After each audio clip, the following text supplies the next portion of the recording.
financiero y transaccional, dirigido específicamente para el sector no financiero. Así que quisiera arrancar, licenciada, por cuestiones de tiempo, y creo que la audiencia, pues, estamos ya bastante completos. Pues me gustaría entonces dar inicio con una pregunta, diría yo, tal cual, obligada, y es, ¿qué nos indica, licenciada, la normativa y los cambios, si han habido algunos recientes, con relación a la obtención de este perfil financiero y transaccional que es de suma importancia y de alguna manera un poco complejo todavía para muchos? Sí, muy buenos días ante todo. Agradecida con la participación de todos ustedes. En nombre, pues, de la Superintendencia de Sujetos No Financieros, en particular de la licenciada Daira Carrizo Castillero, quien es nuestra superintendente, agradecemos a todos la colaboración por parte de Asocupa para dictar estos webinars de todos sus asociados o agremiados y al igual de todos los participantes en la mañana de hoy. Con relación a la pregunta, cabe destacar que desde la Ley 23 del 2015, pues se establecían ya temas puntuales acerca de los perfiles financieros y transaccionales. Si bien es cierto, pues era un tema que para nosotros como sujetos obligados no financieros y sobre todo para muchos sectores, todavía se tenía un poquito la incertidumbre de cómo iba a ser todo, iba a ser tratado todo.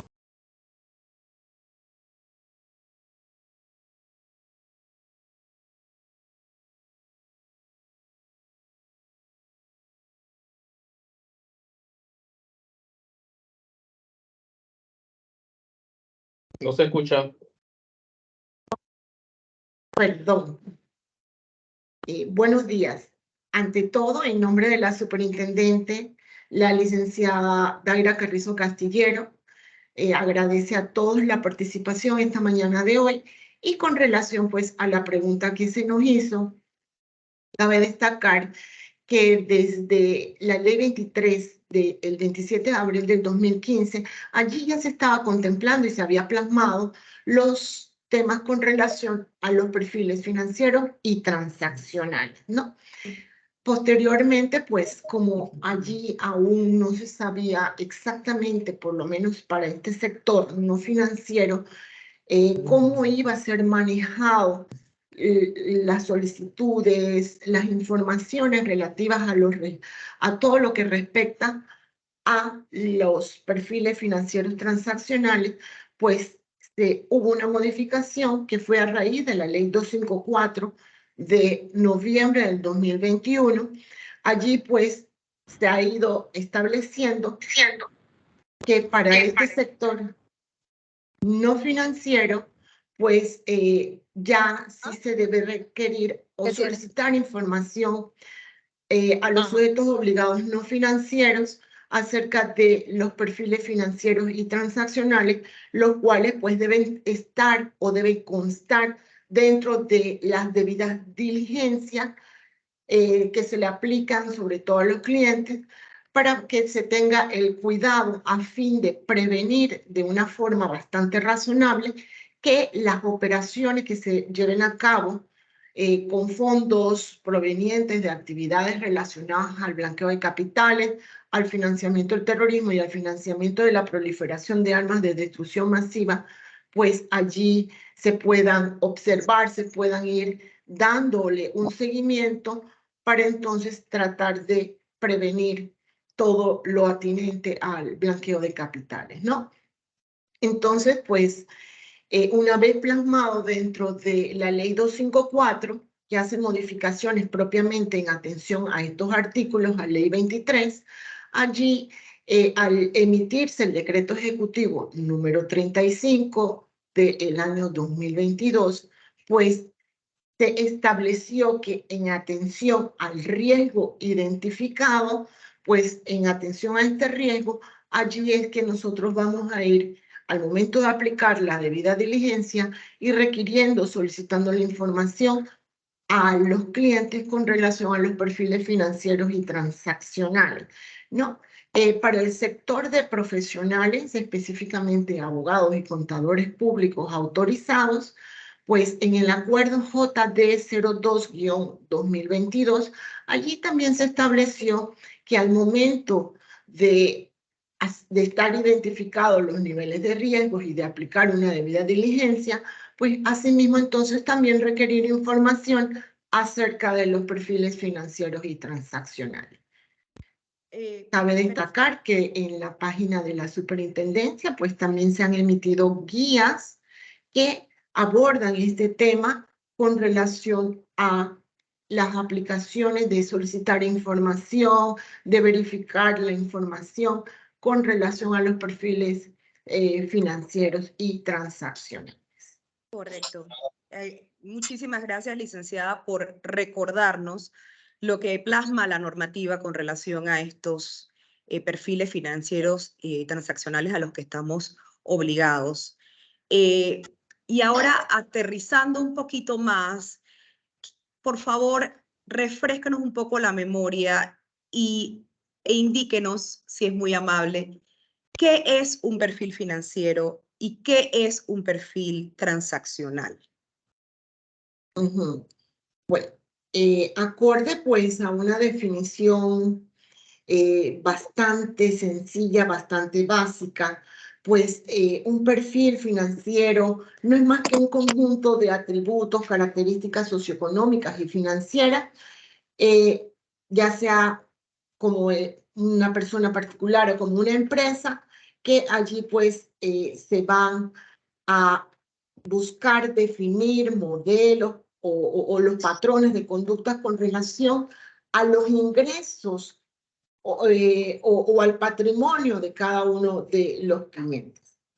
Al modificarse la ley 254, perdón, al emitirse la ley 254 del 2021, que hace modificaciones a varias leyes, entre ellas la ley 23, pues allí se define el perfil financiero como un resultado de un escrutinio y análisis de un conjunto de características socioeconómicas y demográficas que son las que presentan el cliente, ¿no? Con relación, pues, a sus capacidades económicas o financieras, al monto de los ingresos o el volumen de sus acciones o de su patrimonio, ¿no?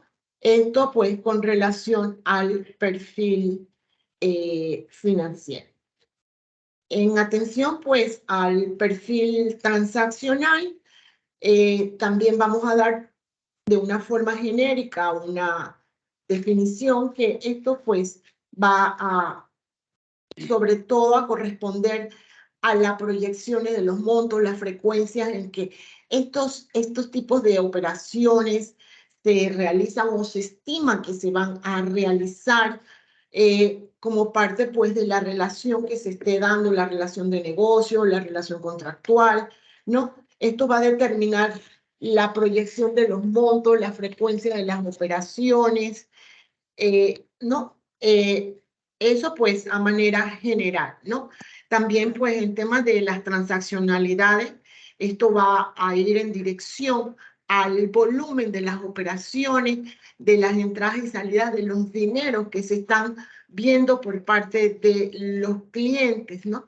Y pues allí lo que establece propiamente también la ley 254, pues va casi dirigida en atención a lo que señala en cuanto al perfil financiero, que no es más que, aquí no es más que un conjunto de atributos y de características, o es el escrutinio y el análisis de características variables socioeconómicas y demográficas, pero en atención pues a los movimientos que va dando el cliente con relación a los montos que indicó al momento de aplicarse una adecuada debida diligencia. Entendido, me queda claro, licenciada. Otra pregunta que se ha repetido frecuentemente y que hemos recibido a través del chat y por correo electrónico es específicamente cuándo se debe obtener esta información acerca de los perfiles financieros y transaccionales. Bueno, en principio, siempre al momento de aplicar una debida diligencia. Muchas veces dirán, pero si aplicamos una debida diligencia básica o simplificada, porque al inicio de la relación, pues el riesgo que nosotros identificamos era un tanto bajo y por ende, pues, en atención a los riesgos, no habíamos solicitado información acerca del perfil financiero ni tampoco del perfil transaccional del cliente, pues si nosotros al actualizar también la información nos hemos percatado de que hay ciertas variables o ciertas conductas o señales que indican pues que el cliente ha ido incrementando el patrimonio o de una manera sobre todo bastante considerable, ¿no? Y entonces allí nosotros podemos también al momento de actualizar la información, también entonces requerir información acerca de los perfiles financieros y transaccionales. Correcto. Pero por lo general siempre es cuando vamos a aplicar la debida diligencia. Indistintamente si aplicamos una debida diligencia simplificada o una empleada. Bueno, si eso normalmente, pues, si bien es cierto, tanto el decreto 35 como el acuerdo JD02 dice que en atención a los riesgos identificados, nosotros así también podemos requerir información de los perfiles financieros o transaccionales, pues también va a depender de cada política que adopte un sujeto obligado en atención, pues, muchas veces a las sanas prácticas Y a su y enfoque basado en riesgo.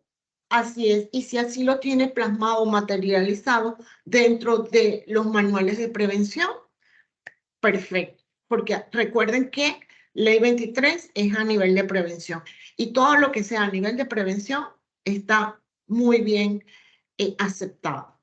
Entendido.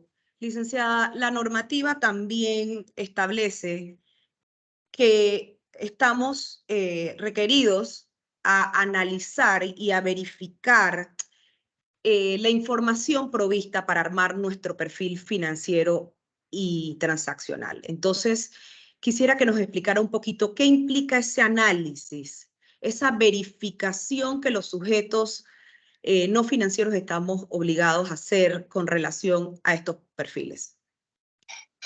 Bueno, dentro de los análisis y la verificación de los perfiles financieros y transaccionales, sobre todo, pues como lo dice la normativa, en atención a los riesgos o a un enfoque basado en riesgo, pues dentro de las aplicaciones de las debidas diligencias y también pues en temas de lo que establece la Ley 23 de políticas de conocer a nuestros clientes, allí podemos levantar información enfocada pues a poder determinar cuál es el comportamiento del cliente y estar vigilante dentro de la operatividad para poder allí observar pues algunas inusualidades, ¿no?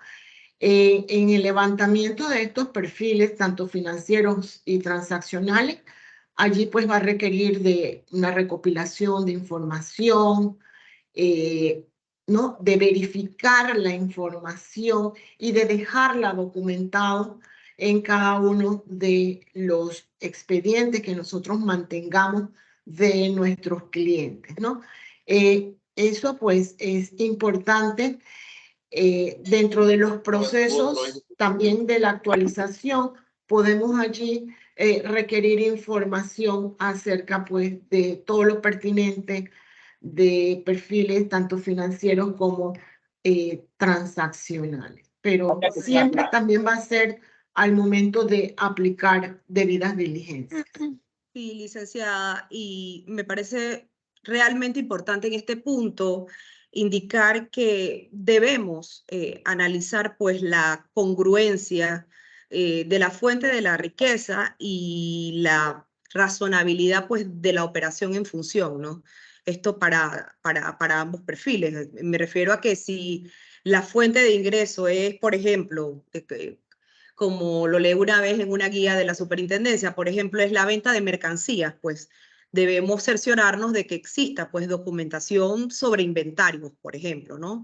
Eso me parece realmente importante que tomemos en cuenta pues la congruencia entre la fuente de la riqueza y la razonabilidad de la operación que está llevando a cabo el cliente, ¿no?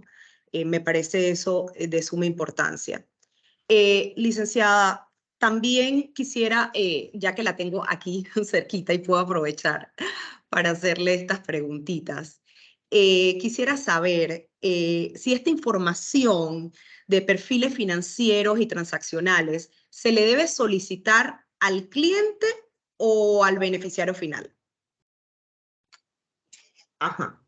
Si bien es cierto con relación a los perfiles financieros y transaccionales, dentro del acuerdo JD 02-2022 y también en el decreto ejecutivo 35 de 2022, allí se establece pues que la información va más enfocada en atención al cliente, ¿no? De igual modo también pues hay unas guías que están en la página de la superintendencia. En la página de la superintendencia hay mucho material didáctico, educativo, formativo que los puede orientar.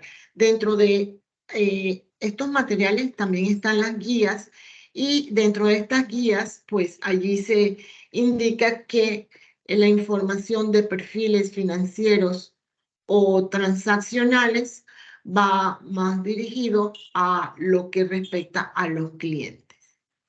Entendido. Licenciada, por esa misma vía, quisiera que nos explicara un poquito cuál es la información que debemos solicitar entonces al cliente y mantener en nuestros expedientes para documentar un perfil financiero. Ajá.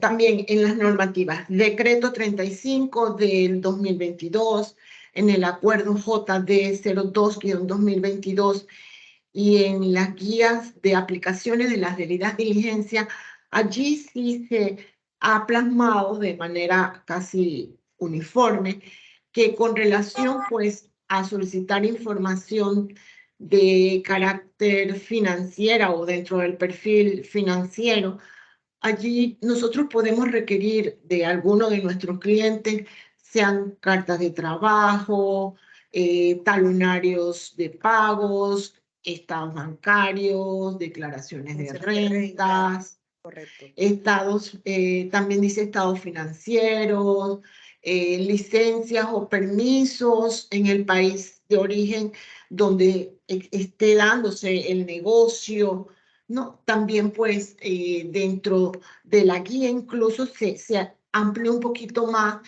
y allí también se puso que cualquier documento que sirva como comprobación de pago de los impuestos, como por ejemplo los impuestos que hacemos ante la DGI, ¿no? Correcto. En este punto, licenciada, yo pienso que es importante advertir que hay ciertas operaciones de clientes que deben considerarse a veces como de alto riesgo, y es ahí donde nosotros, los sujetos obligados no financieros, debemos estar más alertas y ver con todos estos datos que recopilamos de nuestros clientes, pues asegurarnos si los clientes pues no cuentan con activos fijos o alguna fuente de ingreso, y por otro lado manejan grandes volúmenes de efectivo. También debemos estar alerta en caso de que el cliente no proporciona información o simplemente proporciona información que evidentemente es falsa sobre su estado financiero sin llegar necesariamente a un análisis tan profundo como lo haría un contador para los que no somos contadores. Pero sí podríamos de esa manera pues verificar para estar alerta ante este tipo de situaciones y clientes que pueden presentar conductas de alto riesgo. Por eso es que la norma, disculpe, por eso es que la norma allí está enfocada y señala que en atención a los riesgos identificados, entonces asimismo requerir información de nuestros clientes, sobre todo pues aquellos que sí tengan un perfil de riesgo muy alto, como por ejemplo procedan de países listados de alto riesgo, o que se hagan operaciones o transacciones con altos volúmenes de dinero en efectivo o cuasi efectivo, ¿no? De igual modo, pues también se puede dar el caso de que a lo mejor muchos de los clientes o de los prospectos de clientes que nos aborden para tratar de contactar o que nosotros le brindemos algún tipo de productos o servicios, pues no cuentan con toda la información que nosotros les vamos a requerir o simplemente no nos las desean brindar, por más que nosotros requerimos pues de esa información. Allí lastimosamente pues sí habrá que aplicar lo que señala la normativa y propiamente el artículo 36, que es de no iniciar la relación contractual ni tampoco una relación de cuentas, ¿no? Para que eso pues no nos vaya a ocasionar ningún tipo de perjuicio a futuro. Correcto. Licenciada, en mi caso en particular, que estoy del otro lado de la cerca, que soy sujeto regulado, me gustaría compartir con mis colegas que a mí en lo particular, en mi práctica privada, me ha ayudado muchísimo la guía que tiene la superintendencia en su página web, que es la guía de debida diligencia para el adecuado cumplimiento de las medidas para prevenir el blanqueo, a la que se refiere específicamente al acuerdo JD02 del 2022, la cual explica de una manera súper completa todo esta información, análisis, monitoreo que debemos llevar pues con relación a los perfiles financieros y transaccionales, para que mis colegas lo tengan en cuenta. Y siguiendo, bueno, esta misma línea y para no quitarle más el tiempo a la licenciada y que se puedan hacer las preguntas, responder las preguntas al final.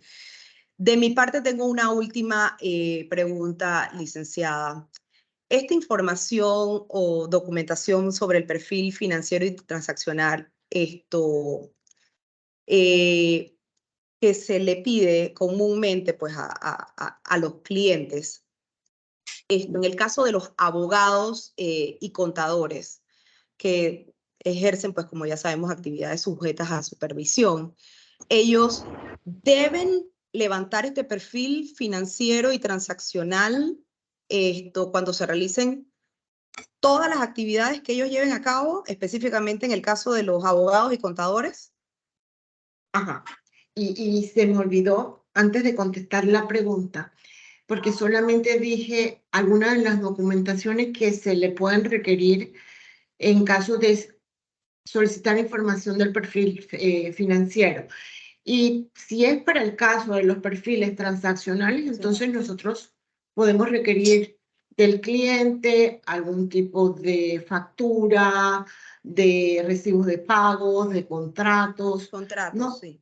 Eso es muy importante, sobre todo pues a nivel de nosotros profesionales, sean abogados o contadores públicos autorizados, pues es muy importante que mantengamos algún tipo de contrato para brindar la prestación de algunos de nuestros servicios o actividades que realizamos como profesionales del derecho para que seamos considerados como sujetos obligados no financieros.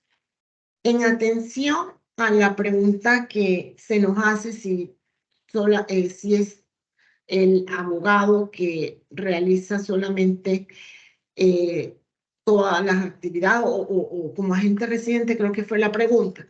Correcto. Si bien es cierto, pues en la guía allí está un poquito más desarrollado y especifica que nosotros entonces podemos solicitar información acerca de los perfiles financieros y transaccionales, sobre todo pues en las 4 primeras actividades que realiza el profesional, de las actividades que están descritas dentro del artículo 40 de Ley 124, que es primero Las secciones allí. A, B y C.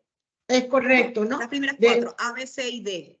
Ajá, de realizar compra y venta de bienes inmuebles para algún cliente o por un cliente, administrar dinero, valores bursátiles o cualquier otro activo. También, pues, allí se dice administración de cuentas de ahorro, cuentas bancarias, y lo otro creo que es en temas de las organizaciones de partes o contribuciones para la creación de las personas jurídicas. Allí en la guía, permítame para silenciar. Sí, por favor. Sí, Iliana, sugiero que silenciar.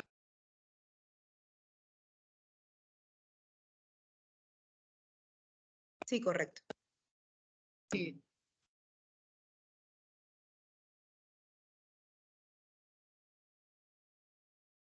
Disculpe, licenciada, ahora no la escuchamos. Perdón. Eso está establecido un poquito más desarrollado dentro de la guía.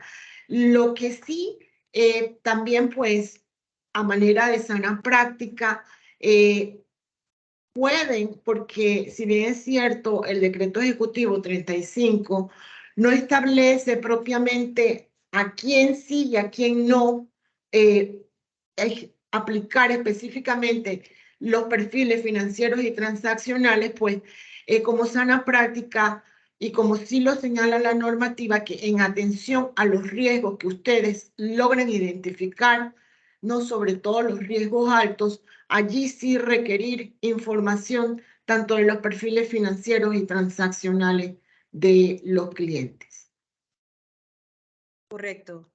Licenciada, a fin de dar respuesta a otras consultas que nos llegan al chat, nos preguntan si la sociedad no tiene operaciones, ¿cómo aplican estos perfiles financieros y transaccionales?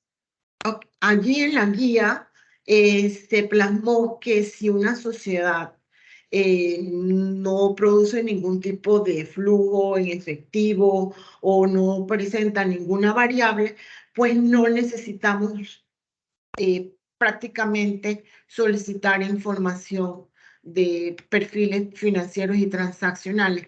En la guía, de igual modo, pues allí también así Correcto, lo y es ha lo que usted indicaba hace un rato plasmado. en cuanto a las actividades que A, B, C y D plasmadas en el artículo 40.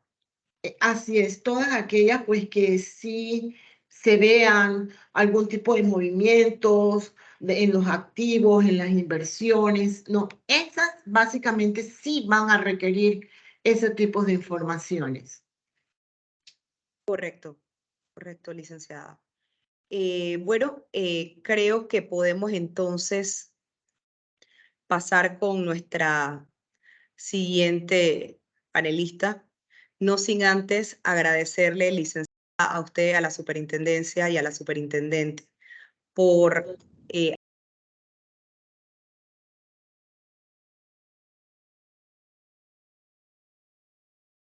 pues siempre teníamos ahí, como quien dice, pendientes porque el tema se presta y siempre de alguna manera ha causado mucha confusión.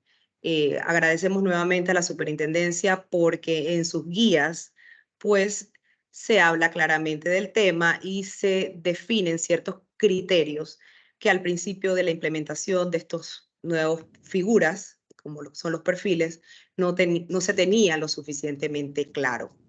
Muchísimas gracias, licenciada Chandek. Si nos queda tiempo al final de la sesión, podemos seguir entonces respondiendo algunas preguntas que quedaron en el chat y otras que también quedaron en nuestro buzón de correo electrónico. Y ahora, pues me complace muchísimo presentar a nuestra siguiente expositora, la cual va a tratar un tema también que está, pues, bastante en boga, como quien dice, en el argot popular. Y quiero presentarles pues a la licenciada Giovanna Bernal. Ella es abogada, especialista en Derecho Fiscal, miembro de Asocupa, y la cual sé que va a compartirnos todos sus conocimientos en cuanto a este tema de registros contables. Giovanna, para mí es un placer saludarte y darte la bienvenida a este conversatorio sobre registros contables. ¿Cómo estás, Giovanna? Hola, Evelyn, muy bien, muchas gracias. Qué bueno estar aquí contigo. Licenciada Eliana, gusto saludarla. Lorena, muchas gracias por la invitación. Y buenos días a todos. Bueno, Giovanna, entrando en materia, quería pues preguntarte inicialmente, ¿quiénes están obligados a llevar registros contables y a mantener documentación de respaldo? Ok, bueno, esto de acuerdo a la ley 254 que reformó artículos de la ley 52 del 16. Y en este caso, bueno, lo que Lorena me comentó cuando me invitó es que me enfocara mucho en la parte práctica, porque sí, ya hemos escuchado seguramente muchos webinars y seminarios sobre lo que es la misma ley, y queremos más bien como entender un poco qué es lo que estamos haciendo, qué están haciendo los abogados, las firmas, qué estamos pidiendo. Entonces, en mi caso en particular, bueno, yo soy especialista en temas fiscales, también soy agente residente como persona natural. Entonces no soy una gran firma, entonces no tengo un gran engranaje de personas ayudándome, para que más o menos tengan una idea. Y además pues soy asociada a una empresa de cumplimiento donde asesoramos abogados y eso. Y recientemente recibí un diploma de contabilidad, precisamente a raíz de la ley 52, porque me resultó de mucho interés de entender un poco más sobre registros contables, ¿no? Porque yo entiendo a los colegas en el sentido de que, claro, no somos contadores, muchos no estamos especializados en temas de impuestos, no manejamos los temas financieros, y esos son comentarios que siempre vemos en las capacitaciones, ¿no? Y que a veces propiamente ni los propios funcionarios tampoco, y los jefes están tampoco, digamos, familiarizados en los temas, ¿no? Entonces, sí, respondiendo a la pregunta, en este caso en particular, pues las que deben llevar los registros contables y mantener la documentación soporte son todas las sociedades anónimas, las fundaciones de interés privado, las sociedades de responsabilidad limitada, las personas extranjeras que están registradas en Panamá como sucursal, y bueno, todas las demás que declaran renta, ¿no? Obviamente tienen que llevar. Entonces esto como que el propósito de esta ley es que todas las sociedades que nosotros como agentes residentes registramos, o sea, no sociedades civiles, organizaciones sin fin de lucro, porque esas no tienen agentes residentes, sino estas tengan información financiera. De manera tal que cuando recibamos requerimientos de la DGI, ellos puedan también demostrar que tenemos la información y que los clientes están cooperando con esta información, y podamos tener una calificación. Entiendo que el otro año es el para salir de parcialmente cumplidor. Ok. Giovanna, entonces quiere decir que estos registros contables solo aplican para empresas operativas. Ok, en este caso, en la ley serían las tenedoras, dueñas de cuentas bancarias, dueñas de bienes muebles, de bienes inmuebles, de cuentas de inversión, todas aquellas que son solo tenedoras, no solamente que realizan actos de comercio, y luego pues las que realizan actos de comercio, pero cuyas actividades surten sus efectos en el extranjero, es decir, las que llamamos coloquialmente las offshore. Correcto, me queda claro. Entonces, Giovanna, de acuerdo a la normativa, ¿qué información o qué documento debemos solicitar como registros contables? O sea, quisiera que nos compartieras un poco tu enfoque desde la práctica diaria. ¿Qué documentación debo solicitar? Ok, es muy importante entender la diferencia de que la persona jurídica es la responsable de llevar los registros contables y tener la documentación soporte, ¿no? Que va muy relacionada con el perfil transaccional que mencionaba la licenciada Ileana en el caso de la sociedad, que si es el servicio que nosotros como sujeto obligado no financiero ofrecemos, pues en este caso es la sociedad, y entonces tendríamos que tener documentación que soporte la transacción. En el caso del perfil financiero es del cliente, ¿no? O sea, entendiendo un poco cómo yo en mi caso personal lo veo, ¿no? Quizás otros colegas lo ven de otra manera, pero yo lo veo así. Si ofrezco una sociedad anónima, mi cliente es el perfil financiero. la transacción es la sociedad. Entonces ahí es donde yo voy a ver qué va a hacer esa sociedad, qué documentos tiene, qué contratos, qué está haciendo. Entonces, en el tema de la ley, del cumplimiento de la ley 52, ¿qué es lo que yo necesito tener como agente residente? Originales o copia de los registros contables del año anterior. Ahora, hay una reglamentación que va a salir muy pronto. Al momento tenemos solamente la reglamentación, que es el decreto ejecutivo 258 de 2018, pero sí esperamos que pronto va a salir una reglamentación que probablemente va a ir en línea con el actual, pero sí al día de hoy sería mantener los registros contables, mantener copia. Eso también es algo bien importante, Evelyn, porque también he tenido varios colegas que me han dicho y están muy seguros de que no hay que tener copia. Entonces, sí, este tema es muy importante porque los requerimientos de la DGI siempre están llegando a las firmas, están llegando a los abogados y no tener la información puede ser una sanción. Definitivamente. Puede ser copia física Ajá. o copia electrónica, ¿verdad? Ajá.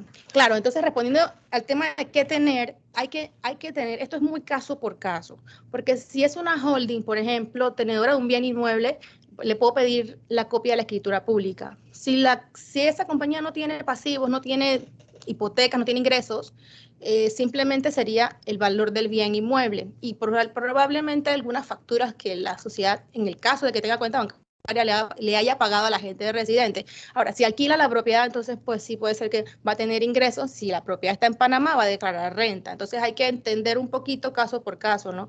Si declara renta, bueno, el contador le puede dar a la gente residente la declaración de renta anual. Si no declara renta, entonces sería la de escritura pública, un balance. Y realmente la definición para el caso de las tenedoras es bien amplia, así que hay muchas firmas y abogados que llevan diferentes procesos. Hay formularios donde uno indica, bueno, es una tenedora, escritura pública, es una sociedad de acciones, tengo copias de las acciones de las cuales es holding, es dueña de acciones. Tengo un bien inmueble, un yate, bueno, dame el título de esa propiedad. Y luego, si ya hay ingresos y hay movimientos y hay transacciones, ¿no?, de entradas y salidas, entonces sí es importante tener esa documentación que sería como registros contables. Puede ser un estado financiero, puede ser un balance, un estado de profit and loss como un estado de resultado que se le puede pedir. Cada país tiene sus normas contables, entonces, y la ley permite que los documentos puedan venir de afuera. Entonces, por ejemplo, en Estados Unidos, ellos no manejan las normas internacionales de información financiera, sino las US GAAP, y el contador de Estados Unidos puede mandarnos la información de acuerdo a sus normas, ¿no? En el caso que realiza actos de comercio, en el caso que no realiza actos de comercio y es simplemente una tenedora, una sociedad, un apartamento en Miami, por decirlo así, bueno, dame el CUC, el RUC, el documento que indica que es dueña de la propiedad y sería pues el valor para identificar el valor del activo. O sea, básicamente es para identificar el valor del activo, del pasivo, y si hay ingresos, entonces también entender cuáles son esos ingresos.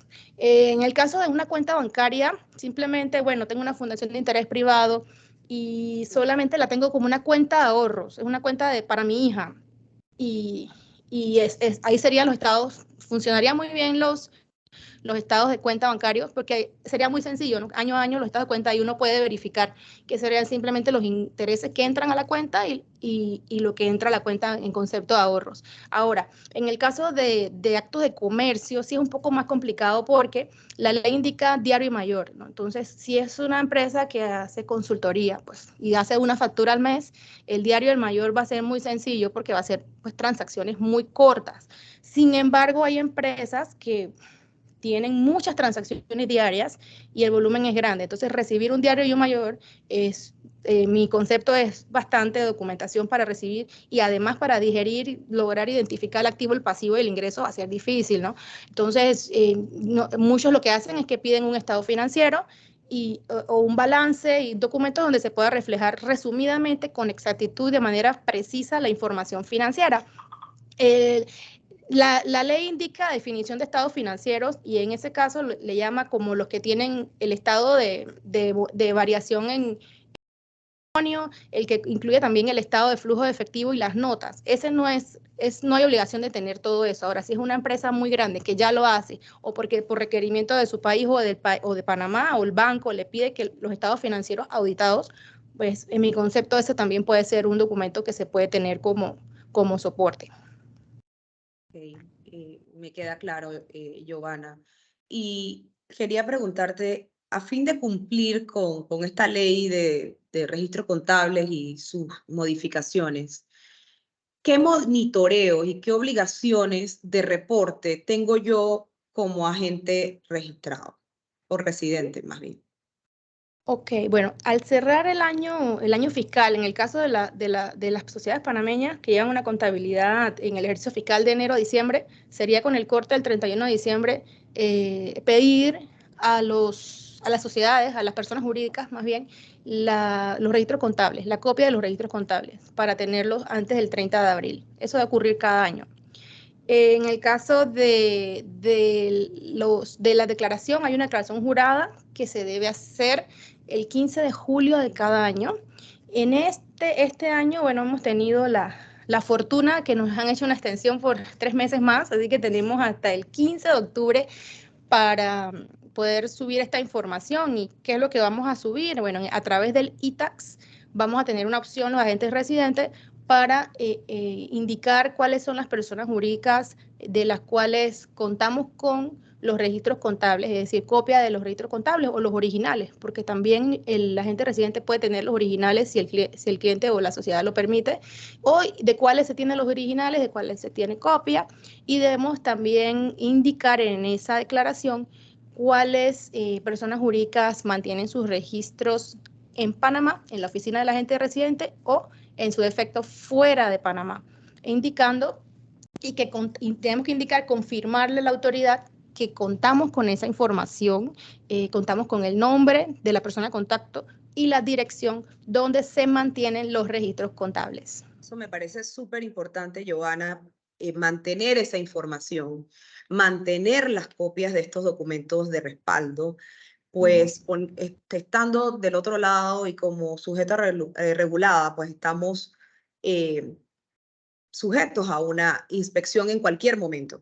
O sea que la DGI, la autoridad competente, puede acercarse a nuestras oficinas en cualquier momento y verificar que la información que yo estoy proporcionando a la DGI sea la correcta y yo tenga de qué manera sustentar esa información que estoy aportando a las autoridades.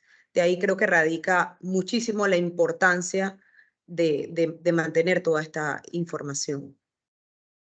Sí, total. Esa es la razón, sin duda, porque al final hay mucha confusión, ¿no? Porque estamos en varias listas y estamos en un momento en el que estamos tratando de salir de una, de otra, y en este caso el tema de los registros contables es más que todo es por tema de la OCDE, ¿no? Que tiene un estándar, y el estándar es que las entidades deben mantener registros contables, no deben mantenerlos, por eso que se inició a partir del 2017, ¿no? Y lo vemos también en otras jurisdicciones. Por ejemplo, yo trabajo con la jurisdicción de las Islas Vírgenes Británicas y tiene una regulación similar, producto también de todas estas presiones de los organismos internacionales.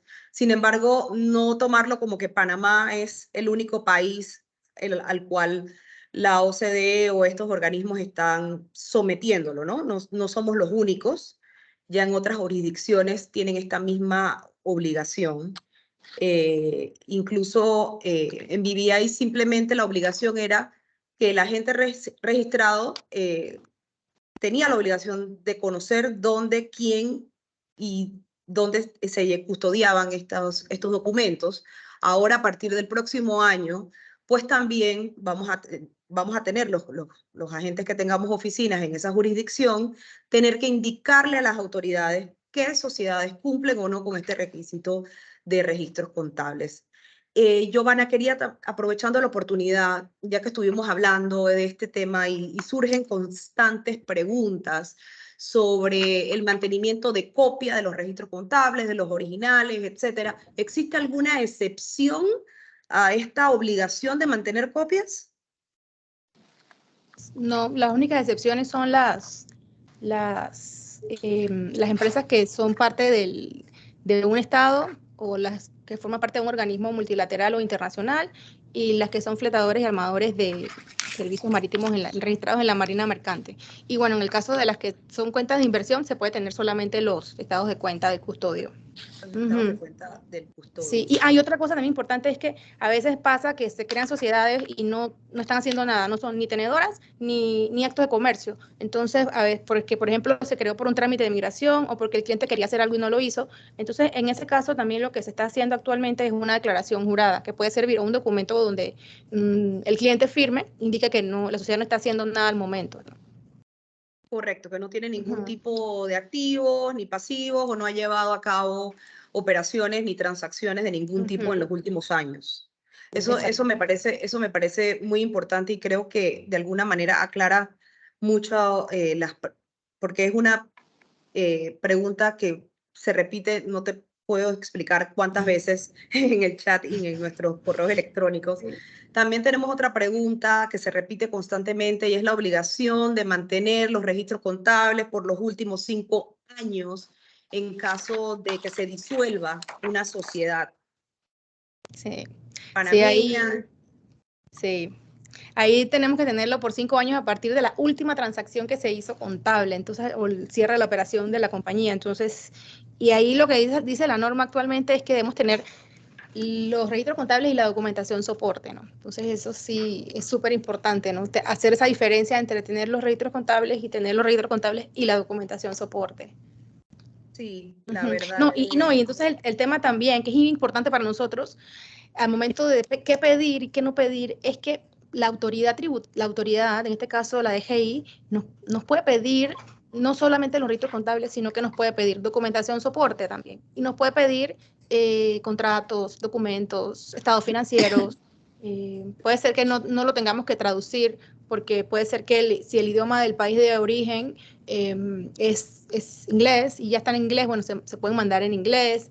Pero sí es importante, bueno, mi consejo, ¿no? Yo sé que es bien difícil, esto es una carga adicional para nosotros, porque nosotros, nuestro servicio es agente residente, entiendo que cobramos una anualidad y bueno, vamos a tener que sin duda cobrar anualidades por hacer la declaración, por mantener los registros, por verlos, por verificar que estén bien, como están haciendo otras jurisdicciones que cobran por eso aparte.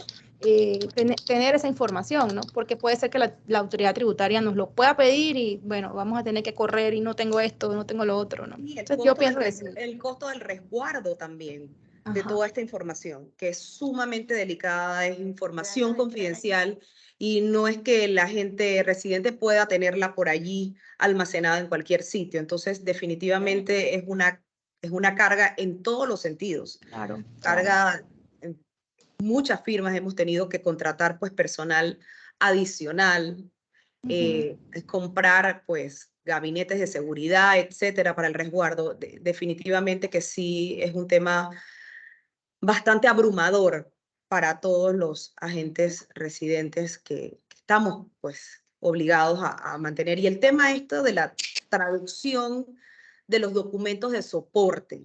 En tu experiencia, Giovanna, si has tenido alguna inspección y has tenido documentos de respaldo en otro idioma, ¿te han exigido que vengan traducidos al español?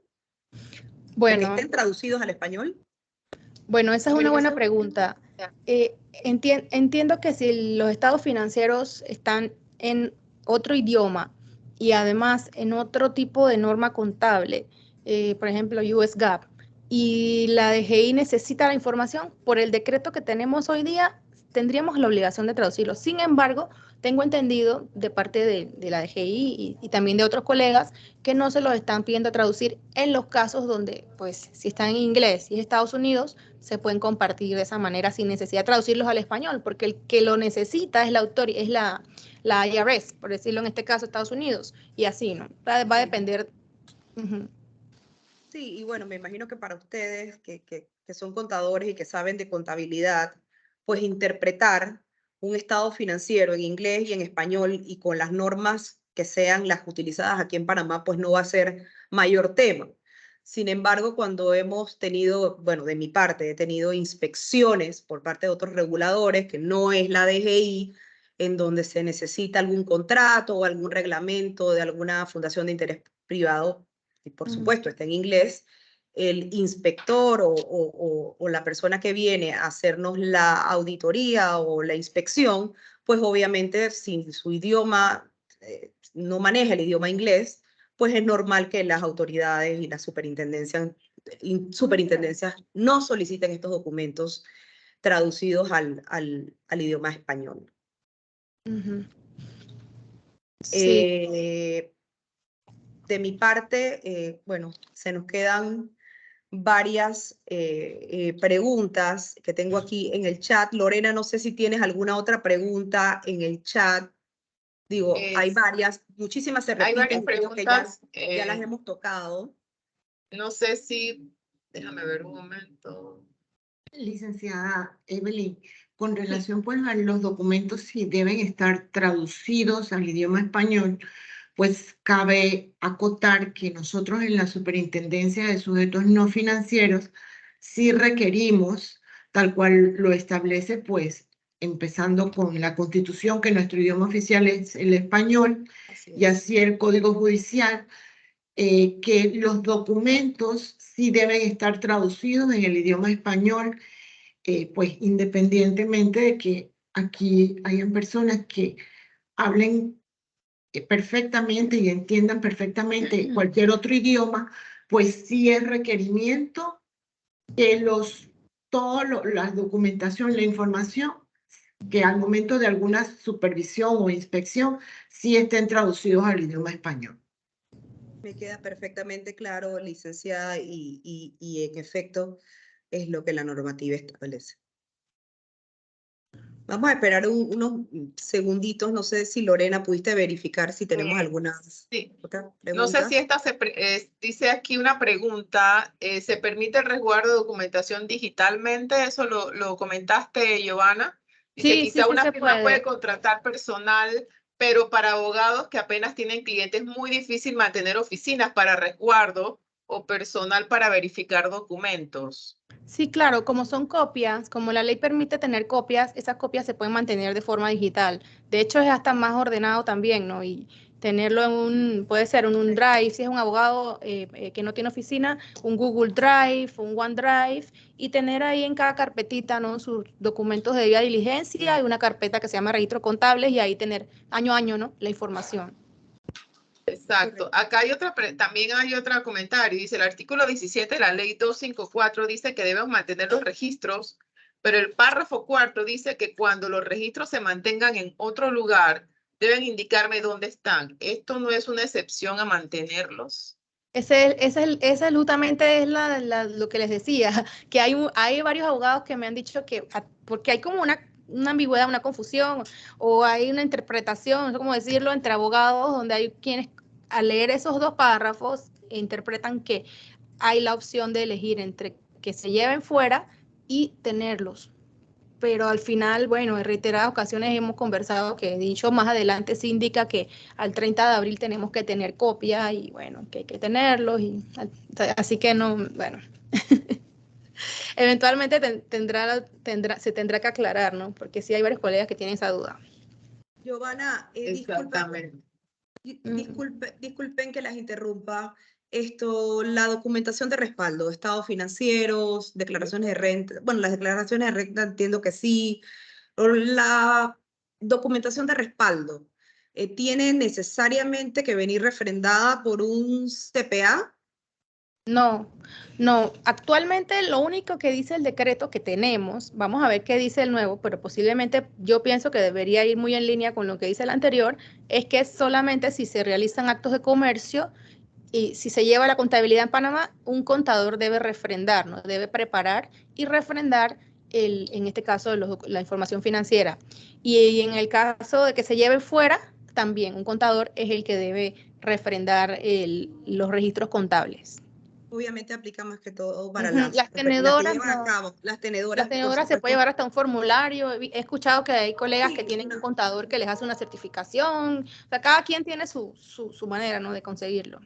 O un balance sheet muy sencillo. Claro, Ok. un balance sheet que indica activo, pasivo, cuáles son las cuentas de activo, cuáles son las cuentas de pasivo, qué hay en capital, algo así, ¿no? Y el soporte. Correcto. Okay. Licenciadas, disculpen, por favor, solicitamos que nos llenen el formulario de registro todos aquellos que deseen obtener pues, el certificado de participación. Gracias y disculpen. Muy importante, licenciada. Ok. Yo creo que con relación a eso, no sé si más arriba tenemos algo sobre perfil financiero que no hayamos contemplado. Creo que financiero y transaccional. Me indican que están verificando, pero al parecer con relación a los perfiles financieros y transaccionales, todos los temas fueron abordados. Fueron cubiertos. Sí, fueron cubiertos. Aquí tengo, por ejemplo,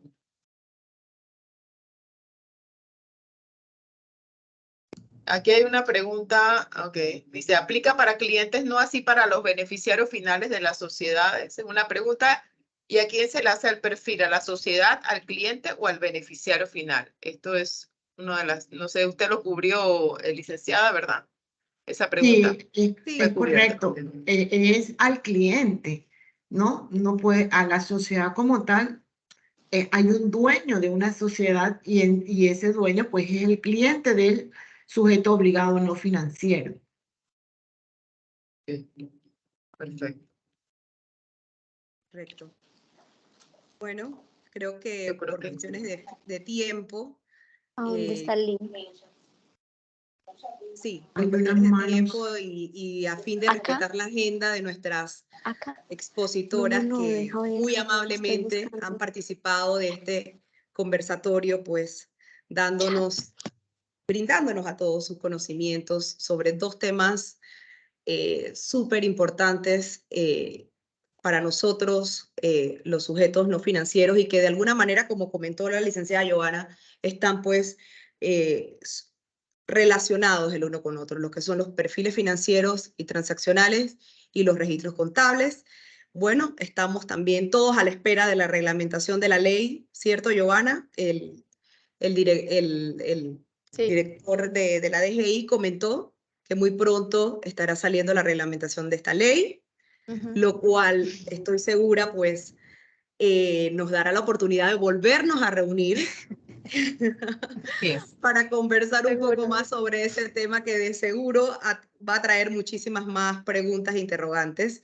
Así que de mi parte y de Asocupa, no me queda más que agradecerles nuevamente a la Superintendencia de Sujetos No Financieros, a la licenciada Chandek y a la superintendente que a través de la licenciada Chandek pues está aquí con nosotros. También darle las gracias a Giovanna Bernal por haber sacado de su tiempo, de su práctica privada para estar con nosotros, y a todos los participantes de este conversatorio. Espero que haya sido de mucha utilidad para ustedes. Asocupa también, pues, como siempre, dándonos el apoyo. Así que no me queda más que despedirme y recordarles que si tienen algún